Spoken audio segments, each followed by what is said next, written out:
Praise the lord. ప్రభువైన యేసుక్రీస్తు నామంలో అందరికీ వందనాలు.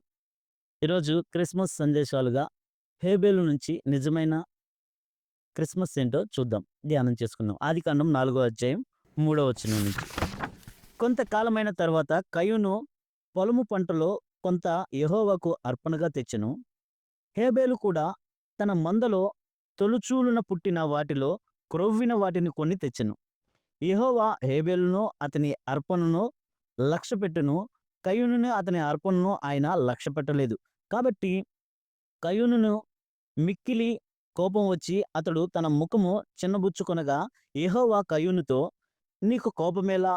ముఖము చిన్నబుచ్చుకున్నావేమేని? నీవు సత్క్రియ చేసిన ఎడల తలెత్తుకొనవా? సత్క్రియ చేయని ఎడల వాకిట పాపము పొంచియుండును. అయితే కయీనుని, హేబెలును చూస్తున్నాము. చాలా ప్రాముఖ్యమైన విషయం ఏంటంటే, అవ్వ, ఆదాముతో మాత్రమే కాకుండా దేవుడు కయీనుతో, హేబెలుతో గూడా మాట్లాడినట్లుగా మనం చూస్తున్నాం. అయితే కయీనుతో మాట్లాడినట్టు మనం చూస్తున్నాం. కయీను ఏం చేశాడు?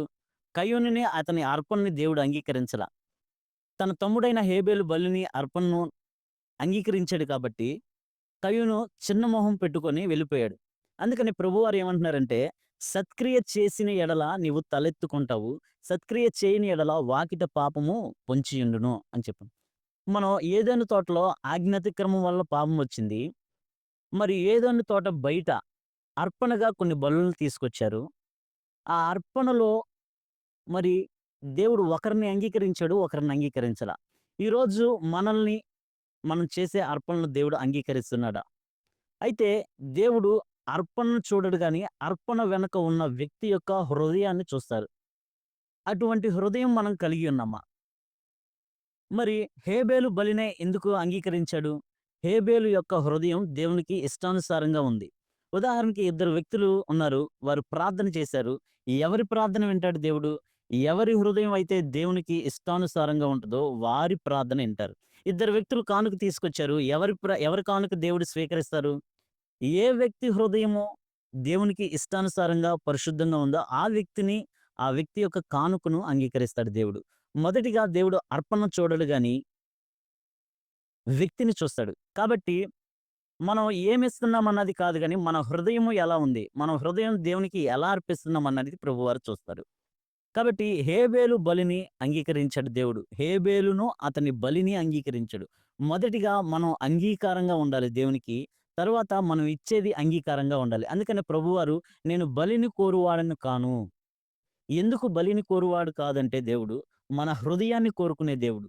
అయితే మన హృదయం ఎలా ఉన్నది అని తెలియాలంటే, మన అర్పణ మన హృదయాన్ని తెలియజేస్తుంది. మనం ఎంతగా అర్పిస్తున్నామో, ఏ విధంగా అర్పిస్తున్నామో, ఆ యొక్క మనస్సును బట్టి దేవుడు, మన యొక్క హృదయాన్ని బట్టి దేవుడు అంగీకరిస్తాడు. అందుకనే హేబేలును అంగీకరించాడు. మరి హేబేలు నిర్దోషమైన రక్తాన్ని, ఆయన రక్తం నేల మీద పడింది. అంటే కయీను గారు అసూయతో చంపేశారు. మొట్టమొదటిగా ఏదెను తోట బయట ఉన్న పాపం ఏంటంటే అసూయ. ఆ అసూయ వల్ల హేబేలును చంపేశాడు. అయితే ఆ నీతిమంతుని నిర్దోషమైన రక్తము నేలను చిందింది.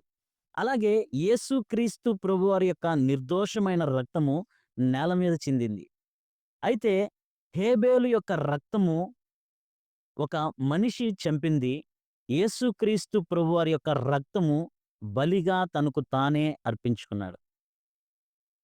అయితే దేవుడు మన పాపములన్నిట్లి కొరకు వెల చెల్లించడానికి దేవునికి తన్ను తానే తన ప్రాణాన్ని బలిగా అర్పించుకున్నాడు. హేబేలు గారు నిర్దోషమైన హృదయపూర్వకమైన బలి అర్పించింది మాత్రమే గాని, యేసుక్రీస్తు ప్రభువారు నిర్దోషమైన రక్తాన్ని తనకు తానే బలిగా అయిపోయాడు. ఇద్దరి రక్తము, నిర్దోష రక్తం నేలను చిందింది. అయితే హేబేలు రక్తం మాట్లాడుతుంది. యేసుక్రీస్తు ప్రభువారి రక్తం గూడా మాట్లాడుతుంది. ఏంటి ఆ రక్తం మాట్లాడేది? యేసు రక్తం మాట్లాడేది అంటే, అడిగిన ప్రతి ఒక్కరికి, ఆయన దగ్గరికొచ్చిన ప్రతి ఒక్కరికి క్షమాపణిస్తుంది. హేబేలు రక్తం న్యాయం కోరింది. యేసు రక్తం క్షమాపణిచ్చింది. ఈ క్షమాపణ దొరకటమే నిజమైన క్రిస్మస్. ఎంతమంది ఈ యొక్క క్షమాపణ పొందుకున్నారు? మనము క్షమాపణ పొందుకున్నాము. మరి మన తోటి సహోదరులకు గూడా ఆ క్షమాపణ పంచిపెట్టేవారిగా మన బాధ్యత మనకుంది కాబట్టి, ఎవరైతే యేసుక్రీస్తు ప్రభువారి యొక్క క్షమాపణ పొందుకుంటారో, వారి జీవితంలో దేవుడు నిజమైన క్రిస్మస్‌గా ఉన్నారు. Praise the lord. ప్రభువైన యేసుక్రీస్తు నామములో అందరికీ శుభము, జయము కలుగును గాక. ఆమేన్. కృపగల దేవ, దయగల తండ్రి, కనికరం కలిగిన ప్రభువా, మరి నాయనా ఈ రోజు నాయనా హేబెలు గారి నాయనా జ్ఞాపకం చేసుకున్నాం. మరి నాయనా హేబెలు రక్తము కంటే నాయనా హెబ్రీయులు రాసిన పత్రిక 12వ అధ్యాయం 24వ వచనం ప్రకారం హేబెలు రక్తము కంటే మరి మీ రక్తము ఎంతో శ్రేష్టమైనది. మీ రక్తం వల్ల మాకు క్షమాపణ. నాయనా ఇట్టి క్షమాపణ మాకు, మా కుటుంబములకు నిత్యము ఉండును గాక. అయ్యా!